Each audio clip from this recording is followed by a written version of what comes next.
Captain Alex Morrison stood on the bridge of the USS Horizon, watching the dead star system through the main screen. 3 years they had been exploring the outer rim of the galaxy, looking for new worlds and new life. So far they had found nothing but empty space and cold rocks. This system was no different from the others. 5 dead planets circled a dying red star, their surfaces covered in ice and dust. Dr. Lisa Carter worked at her science station, running scans on the planets below. She was the best science officer in the fleet, always finding something interesting even in the most boring places. Her fingers moved quickly over the controls as she studied the readings from her sensors. "Captain," she said, her voice excited, "I'm picking up something strange from the 4th planet." Morrison walked over to her station. He was a tall man with gray hair and kind eyes. He had been exploring space for 20 years and thought he had seen everything. "What kind of strange?" he asked. Lisa pointed to her screen. "There's a transmission coming from the surface. It's very old, maybe thousands of years, but it's still active, sending out a signal every few hours." Morrison looked at the data. The signal was unlike anything he had ever seen. It was perfect, too perfect for a natural phenomenon. Someone or something had built a transmitter on that dead world and left it running for a very long time. "Can you decode it?" Morrison asked. Lisa nodded and began working on the translation. The ship's computer was very good at finding patterns in alien languages. After an hour of work, she looked up with a worried expression on her face. "Captain, you need to see this." Morrison called the senior staff to the bridge. Commander Jake Sullivan came first, followed by Dr. Nathan Brooks and Chief Engineer Ryan Webb. They gathered around Lisa's station as she displayed the decoded message on the main screen. The message was written in perfect, mathematical symbols that any intelligent species could understand. But as the computer translated it into English, the word sent a chill through everyone on the bridge. "To the young species that calls itself human," the message began, "we are the Zaphirians of the Eternal Dominion. We have ruled this galaxy for 50,000 of your years. We have watched your kind grow from primitive animals to star travelers. Your time of freedom is over." Morrison felt his heart beat faster as he read the rest of the message. The aliens knew everything about Earth.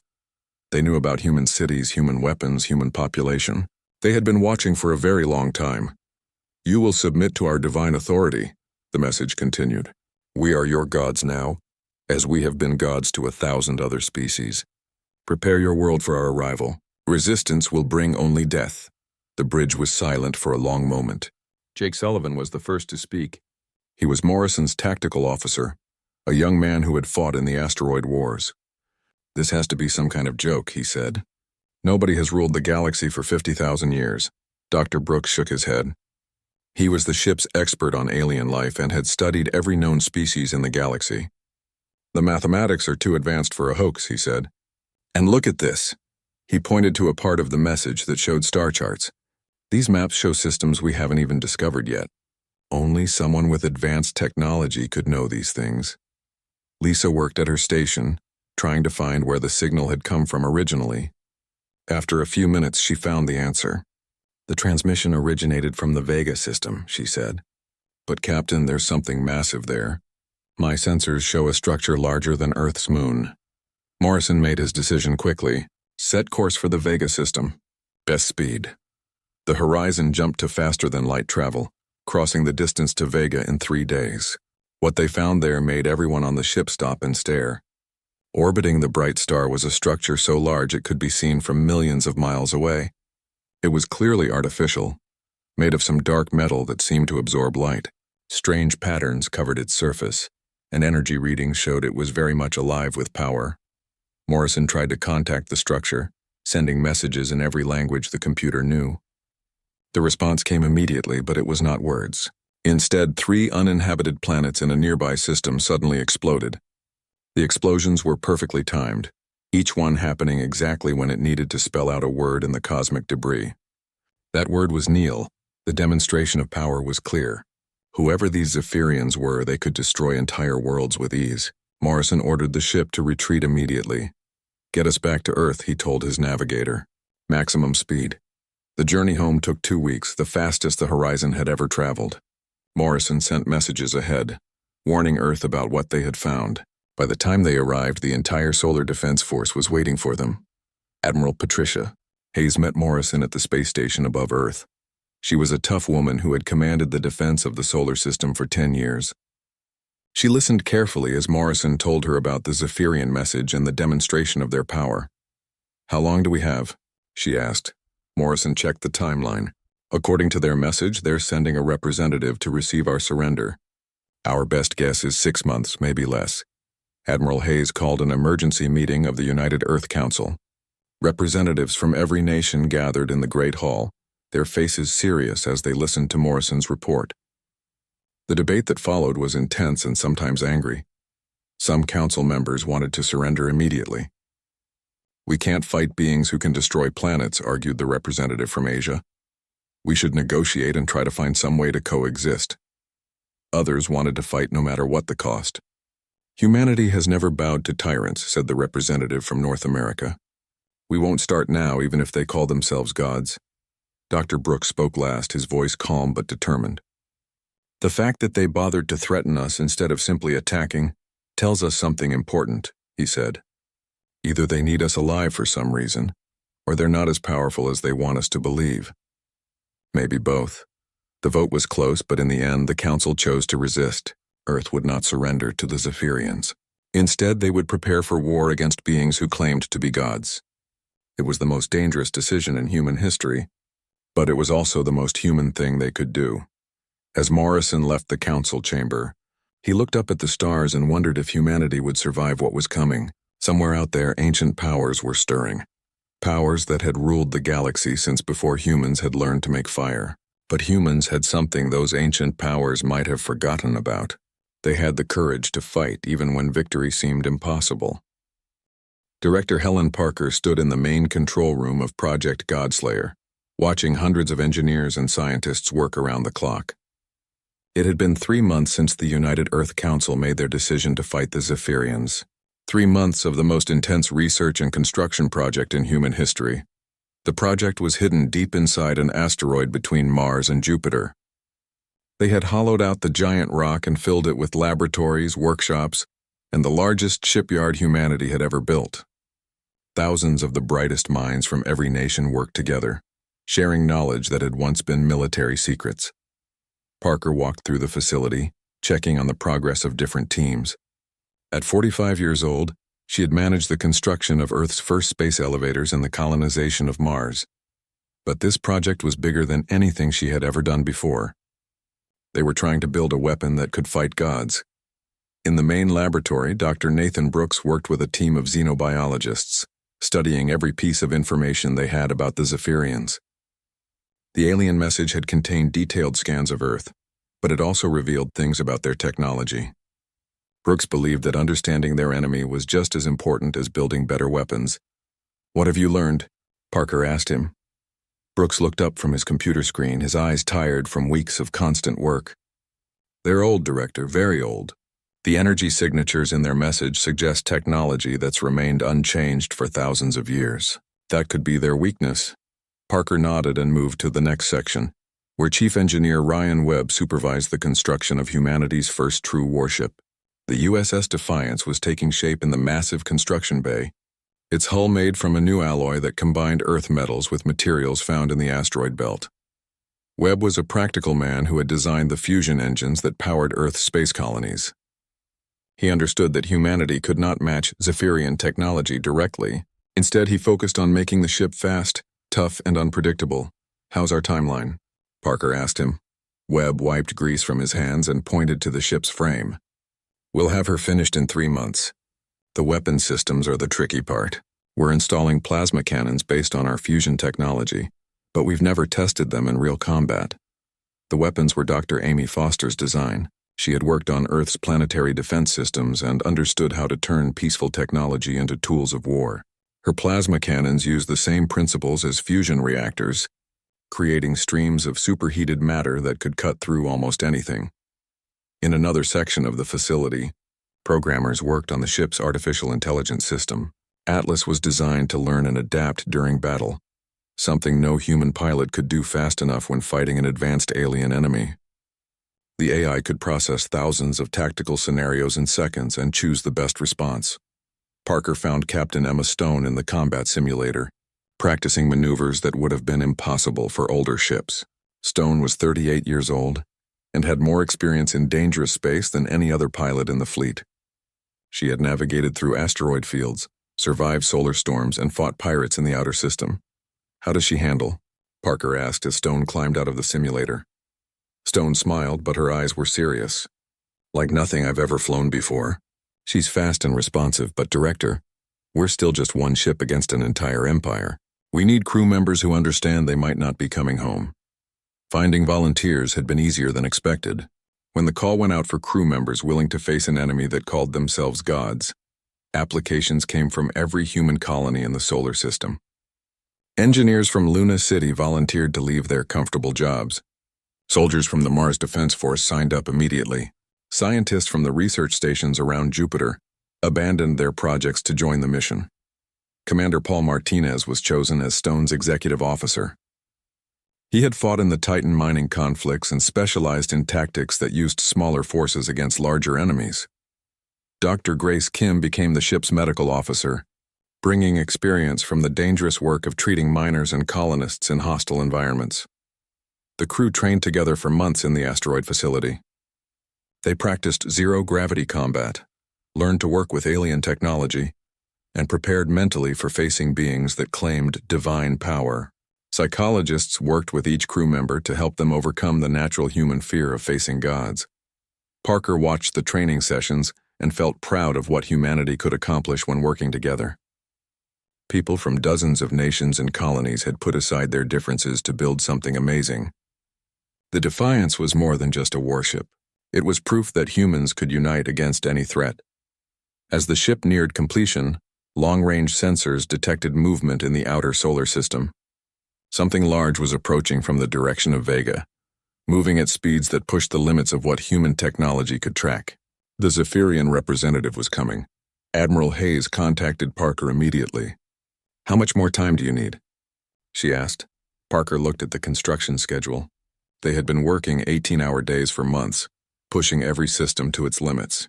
2 more weeks for final systems testing. 1 week if we skip some of the safety checks. "Skip them," Hayes ordered. "We're running out of time." The final weeks were a blur of activity. Engineering teams worked around the clock to install the last weapon systems. The crew moved aboard and began final preparations. Dr. Foster ran continuous tests on the plasma cannons, making small adjustments to increase their power. On the last day before launch, Parker stood on the bridge of the completed ship. The Defiance was beautiful in a deadly way, her dark hull covered with sensor arrays and weapon ports. She was 200 meters long and carried a crew of 200 volunteers who knew they were flying into legend. Captain Stone took her place in the command chair and began final systems checks. Every station reported ready. The engines hummed with power, the weapons were charged, and Atlas ran through millions of combat scenarios. Parker shook hands with Stone before leaving the ship. "Bring them home, Captain," she said. Stone looked at her crew, men and women from across the solar system who had volunteered to face the impossible. "We're not just fighting for Earth," she told them. "We're fighting for every species that's ever been told to kneel to false gods. Today we show the galaxy that some things are worth fighting for, no matter what the odds." The USS Defiance launched from the asteroid shipyard, her engines creating a brief star in the darkness. Behind her, the lights of human civilization continued to shine, defended by 200 volunteers who refused to bow to gods. The Herald ship appeared at the edge of the solar system like a moving shadow against the stars. It was 3 kilometers long and seemed to bend light around itself, making it difficult to look at directly. Earth's long-range sensors struggled to get clear readings from the vessel, as if the ship existed in a slightly different reality than the rest of space.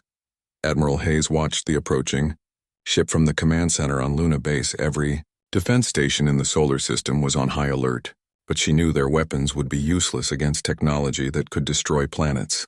Still, humanity would not appear weak when facing their first contact with beings who called themselves gods.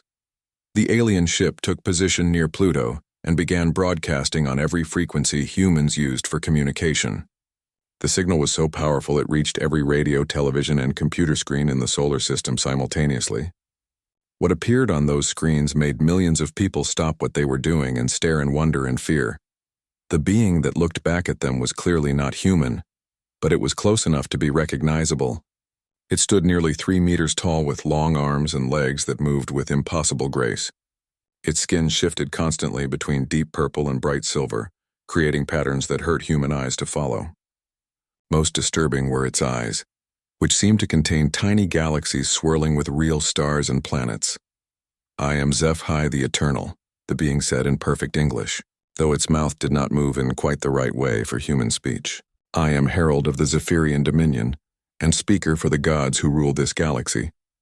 I have come to receive your submission and welcome you into our eternal empire." The herald's voice was calm and pleasant, like a parent explaining something simple to a child. But behind that gentle tone was the absolute confidence of a being who had never known defeat, or even serious resistance. HFY began to tell the story of the Zaphirian Dominion, and with each word the images on human screens changed to show the proof of his claims. He spoke of the crystalline architects of the Andromeda Galaxy, beings of living crystal who had built cities of pure light. The screens showed their beautiful world before it became a field of cosmic dust. He described the collective of the Magellanic Clouds, billions of minds connected as one, whose shared consciousness had been shattered and scattered across empty space. Each species believed they were special, HFY continued, his galaxy eyes showing what might have been amusement. Each thought their technology or their unity or their courage would save them from divine judgment. All learned the same lesson in the end. There is no power in this universe greater than the eternal dominion. The images kept changing, showing world after world that had been reduced to rubble or empty space. Some had fought with weapons that could crack moons in half. Others had tried to hide in dimensions beyond normal space. A few had even attempted to negotiate, offering tribute or service in exchange for survival. None had succeeded. President Maria Santos spoke for Earth in response to the Herald's demonstration. She was a former soldier who had led the defense of the Mars colonies during the resource wars. Her voice was steady as she requested a face-to-face meeting to discuss terms, though everyone knew the Zaphirians had already made their position clear. HFY agreed to the meeting with what sounded like gentle condescension. "I will speak with your leaders as a courtesy to such a young species," he said. "Your lifespans are so brief that I find your struggles amusing rather than offensive. Come to my ship and learn what destiny awaits your kind." A diplomatic shuttle launched from Earth carrying Ambassador Vincent Torres and a small delegation. Dr. Brooks joined the mission to study alien technology firsthand. Dr. Kevin Ross, Earth's best linguist, came to help with communication. Each of them knew they might not return, but someone had to face the Herald and learn what humanity was truly up against. The shuttle was allowed to dock with the divine judgment, though the process felt more like being swallowed than landing. The alien ship's docking bay was larger than most human buildings, and the walls seemed to shift and move when no one was looking directly at them. Strange symbols covered every surface, glowing with soft light that made the humans feel dizzy if they stared too long. HFY met them personally, his enormous form moving through corridors that seemed to stretch infinitely in all directions. The interior of the ship defied every law of physics the humans understood. Rooms opened into spaces that were clearly larger than the ship itself. Gravity flowed in impossible directions, sometimes pulling the humans toward walls or ceilings before returning to normal. "Your science is primitive," HFY explained, as he led them through passages that hurt their minds to navigate. "You think in straight lines and simple dimensions. We learned to reshape reality itself before your species discovered fire." The Herald brought them to a chamber that contained what appeared to be a miniature star system. Planets orbited overhead in perfect formation, while a small sun provided light and warmth. The beauty of it was overwhelming, but the demonstration of power was terrifying. HFY could create and control entire worlds inside his ship. "This is where we will discuss your future," the Herald said, gesturing for the humans to sit on furniture that seemed to grow from the floor. "Though in truth there is little to discuss. You will join the Dominion as servants just as every other species has done. Your technology will be preserved for our use. Your people will be relocated to worlds where they can serve our empire efficiently."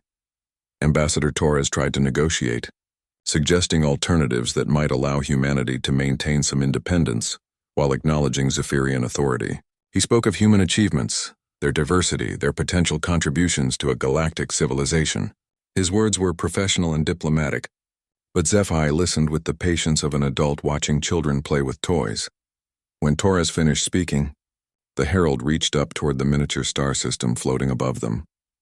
He selected one of the orbiting planets, a beautiful blue world covered with clouds and continents. With casual ease, he crushed the entire planet between his fingers, reducing billions of years of geological history to sparkling dust. "Your species will kneel before the eternal dominion," Zephi said, his voice still gentle and pleasant. "Or your worlds will become dust like this. You have 7 of your days to prepare for our arrival. Choose wisely, for gods do not offer mercy twice." The diplomatic mission returned to Earth with the Herald's ultimatum: 7 days to surrender unconditionally, or face the same fate that had befallen 1,000 other species. As the shuttle landed, Captain Stone received her final orders from Admiral Hayes. The USS Defiance would launch in 3 days to face a being who claimed to be eternal and divine. Humanity would learn if gods could bleed. Captain Emma Stone stood on the bridge of the USS Defiance as her ship moved silently through the asteroid belt. 5 days had passed since the Herald's ultimatum, and Earth's deadline was approaching fast. The crew worked quietly at their stations, each person focused on their duties while trying not to think about what they were about to face. Lieutenant Commander Rachel Stone, the captain's younger sister, guided the ship through the floating rocks with expert skill. She had grown up piloting ships through dangerous asteroid fields and knew how to use the debris to hide their approach. The Defiance's quantum stealth systems made them nearly invisible, but Rachel wanted every advantage they could get. "Herald's ship is 2 million kilometers ahead," reported Lieutenant Derek Johnson from the weapons station. He was a young officer who had designed some of the plasma cannon modifications himself. His hands were steady on the controls, but sweat beaded on his forehead despite the cool air on the bridge. Dr. Grace Kim monitored the crew's vital signs from her medical station. Everyone was nervous, which was normal for people about to fight gods. But they were also determined, and that determination showed in their steady heartbeats and controlled breathing. These were volunteers who had chosen to be here. Commander Paul Martinez studied tactical displays that showed the Herald's ship in perfect detail. The Divine Judgment hung motionless near Jupiter, its dark hull reflecting the giant planet's radiation. The alien vessel was massive and powerful, but Martinez had spent months studying its movements and energy patterns. Even gods might have weaknesses. "Atlas has finished analyzing the Herald's defensive systems," Martinez reported to Captain Stone. "The AI thinks it's found something interesting." The ship's artificial intelligence had been watching Zephi's vessel for days, recording every energy fluctuation and movement pattern. Atlas spoke in a calm electronic voice that somehow managed to sound confident, despite the impossible odds they faced. "Herald vessel displays rotating shield frequencies," Atlas announced. "Patterns suggest overconfidence in defensive capabilities. Recommend concentrated fire during frequency transitions." Stone nodded grimly. The alien shields were incredibly powerful, but they rotated through different settings every few seconds. For tiny moments between rotations, the shields might be vulnerable. It was not much of an advantage, but it was all they had. "All stations report ready," Martinez announced. Stone looked around her bridge at the 200 volunteers who had chosen to face the impossible. Engineers from Luna City sat next to soldiers from Mars. Scientists from the outer colonies worked beside pilots from Earth's atmosphere. They represented the best of humanity, and they were about to test themselves against beings who ruled the galaxy. "Remember what we're fighting for," Stone told her crew. "Every species that's been forced to kneel.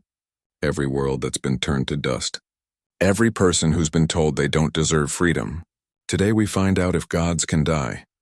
The Defiance burst from the asteroid field at maximum speed, her plasma cannons already charging for the first attack. The weapon systems that Dr. Foster had designed drew power directly from the ship's fusion reactors, creating streams of matter hotter than the surface of most stars. The Herald's response was immediate. Energy beams that could slice through planets lanced out from the Divine Judgment, missing the Defiance by mere kilometers. Where the beams passed, asteroids simply ceased to exist. Their matter converted to energy and scattered across space. "Evasive maneuvers," Stone ordered, and Rachel threw the ship into a spinning dive that would have torn apart any normal vessel. The Defiance held together, her specially designed hull absorbing stresses that should have been impossible. Atlas guided their course through a dance of death around Jupiter's moons. The AI calculated trajectories faster than any human could think, predicting where the Herald's weapons would fire, and moving the ship away microseconds before the beams arrived. The artificial intelligence was learning ZFI's patterns even as the battle raged. Shields holding at 60%, reported Chief Engineer Ryan Webb from the engine room. The quantum barriers around the ship flickered under the assault of alien weapons, but the technology that humanity had developed held firm against attacks that had destroyed civilizations. Lieutenant Johnson waited for his moment, watching the patterns that Atlas had identified in the Herald's defenses. When the alien shields rotated to their next frequency, there would be a window of opportunity lasting less than 1/10 of a second. Everything depended on perfect timing. Shield rotation detected, Atlas announced. Firing window in 3 seconds. Johnson's finger hovered over the firing control as the seconds counted down. He had trained for this moment for months, practicing the timing until he could fire the weapons in his sleep. The plasma cannons were charged to maximum power, drawing so much energy that other ship systems dimmed. Fire, Stone ordered. The Defiance's main gun spoke with the voice of human fury, sending streams of superheated plasma racing across space toward the divine judgment. For a brief moment, the Herald's shields were transitioning between frequencies, and the plasma found its target. The shot struck the alien ship's hull with the force of miniature suns, burning through armor that had never been damaged in 50,000 years of conquest. Explosions bloomed along the Herald's flanks as systems overloaded and power conduits ruptured. For the first time in recorded history, a Zaphirian vessel had been hurt.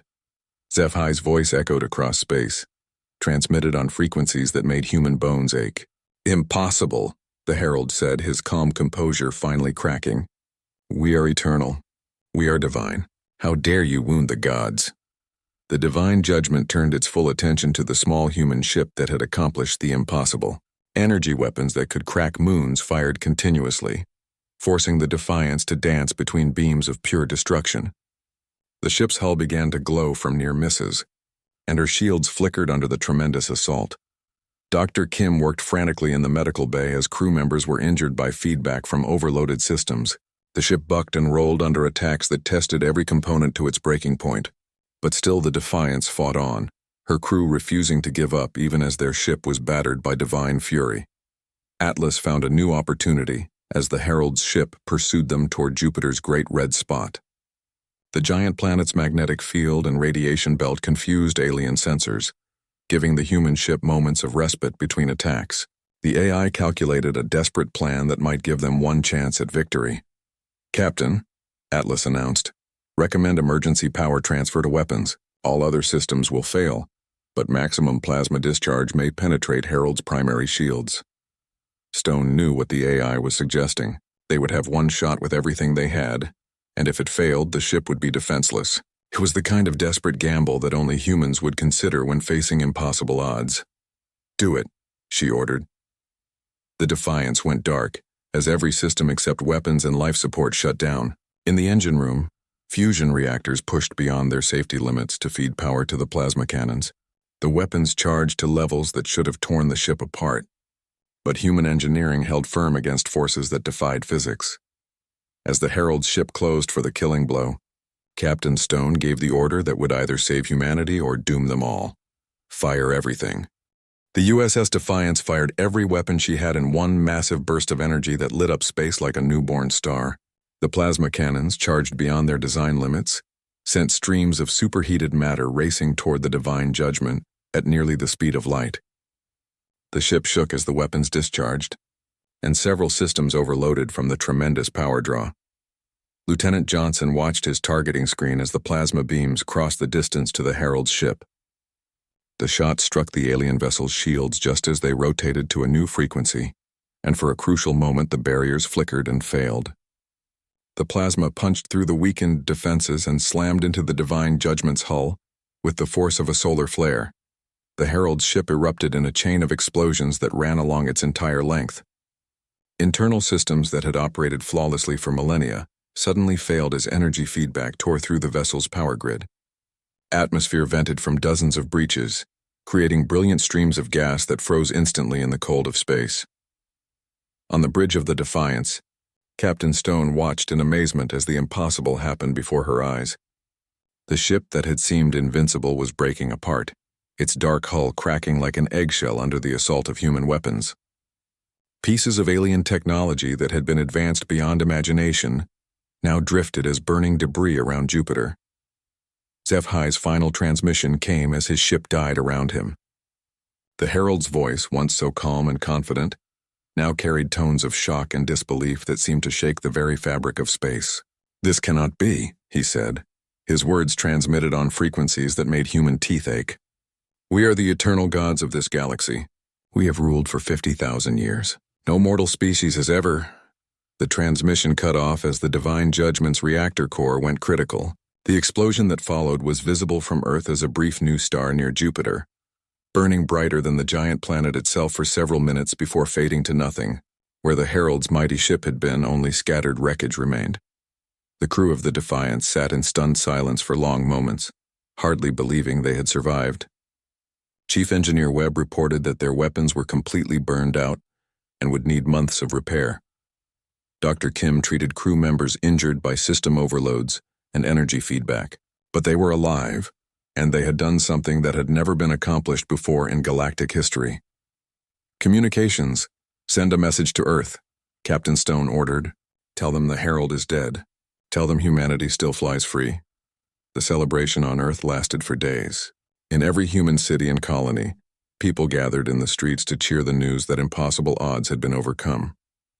Children who had gone to sleep afraid of alien gods woke to learn that brave humans had faced those gods and won. The crew of the Defiance became heroes whose names would be remembered for as long as humanity existed. But Admiral Hayes knew the victory was only the beginning of a larger war.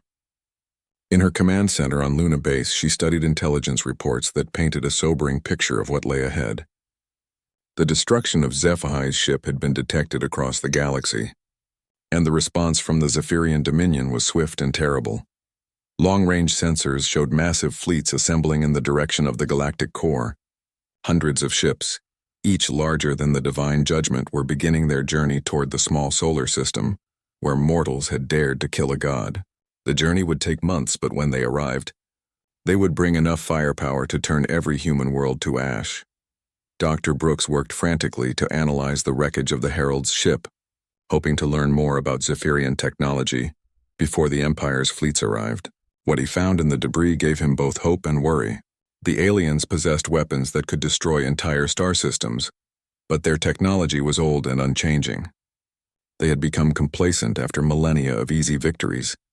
Captain Stone, promoted to Admiral after her victory, was given command of Project Renaissance, humanity's effort to prepare for the coming war. The USS Defiance was brought back to the secret shipyard for repairs and upgrades, while new ships based on her design began construction.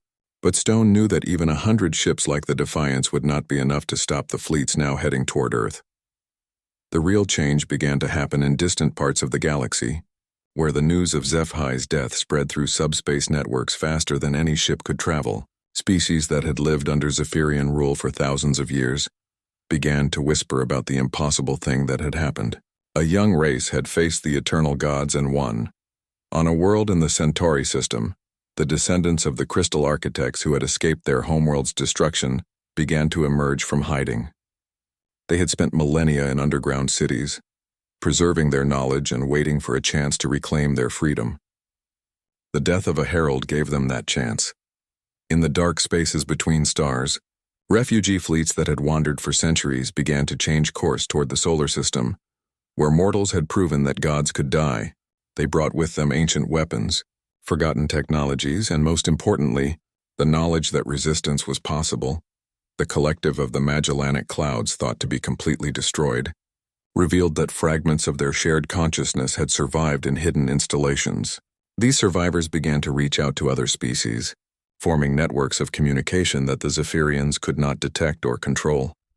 Admiral Stone received messages from across the galaxy as humanity's first ambassadors departed for distant worlds. Captain Tony Davis commanded a small fleet carrying diplomats to make contact with potential allies. The ships were fast and stealthy, designed to avoid Zaphirian patrols while carrying humanity's message of hope to enslaved worlds. The response was overwhelming. Species that had forgotten what freedom meant began to remember. Worlds that had served the Dominion for millennia started to question their masters. The psychological impact of the Herald's death was spreading like wildfire through the galaxy, and the Zaphirian Empire was beginning to crack. As Earth's shipyards worked around the clock building new warships, Admiral Stone stood on the observation deck of the rebuilt Defiance and looked out at the stars. Somewhere in that vast darkness, ancient fleets were coming to destroy humanity for their defiance, but they would not find the same species that had cowered before alien threats. "Admiral," Commander Martinez reported, "we're receiving transmissions from 17 different species offering to join our alliance. The Zaphirians called themselves gods, but gods can be overthrown." Stone smiled as she watched human ships launch toward distant stars, carrying hope to worlds that had known only despair. The age of the eternal dominion was ending, and the age of free peoples was about to begin. Humanity had lit a fire that would burn across the galaxy, and no force in the universe could put it out. The young species that had refused to kneel would teach the galaxy that freedom was worth any price, and that even gods must answer to mortals who refused to be slaves.